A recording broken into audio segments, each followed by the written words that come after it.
Skateboarding is a popular sport, but did you know that more than 50,000 kids end up in the emergency room with skateboard-related injuries every year? So whether your children like to ride skateboards, inline skates, or even scooters, a few easy tips can help you keep them safe.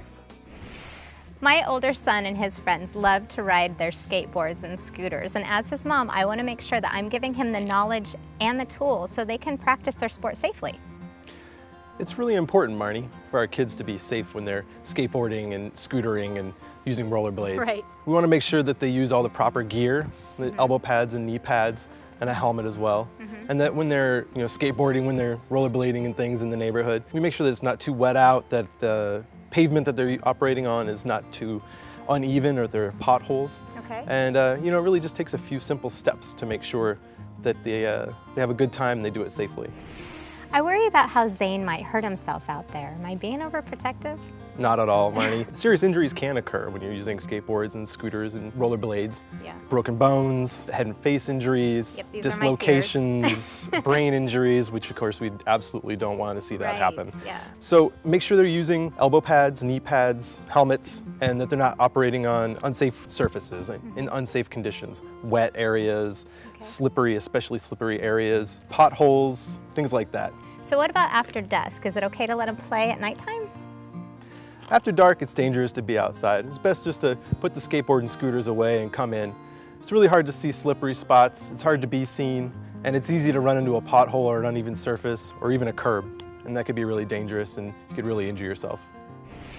So what kind of safety gear should kids be wearing these days? I know helmets are important.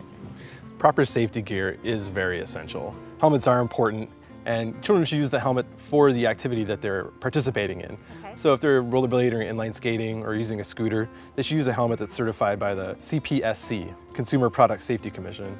If they're skateboarding, children should use a helmet certified by the ASTM, or the American Society for Testing of Materials. Some skateboard helmets are approved by both and can be used for biking as well. They should always wear knee pads, elbow pads, and wrist guards when they're using a skateboard or scooter. And is there a place where he should and shouldn't be riding his skateboard or scootering around? We shouldn't ride skateboards or inline skates or scooters after dark or in the streets. We should probably set boundaries for our kids. We should always be riding on smooth surfaces, trails, in the skate park or something like that. Not to ride on stairs or handrails, using other obstacles, unless it's in a skate park. And what about those wheeled shoes that seem to be so popular? Well, we should treat them like any other wheeled toy. Set boundaries and when and where to use them, and make sure we talk about safety around them as well. It's very important to make sure we provide adult supervision for kids 8 and younger as well. Thank you so much. These all seem to be great tips and very small changes that really can make a big difference. So here's the 3 things that really stood out for me. Number 1, always wear safety gear. Helmet, knee pads, elbow pads, and wrist guards. Number 2, always ride on smooth surfaces like a bike path, skate park, or a rink. And number 3, never ride scooters or skates on the street or at night. Safety equipment is available at department stores and bicycle stores, and you can always contact your Parks and Recreation Department for skate parks in your area and other safe places to ride.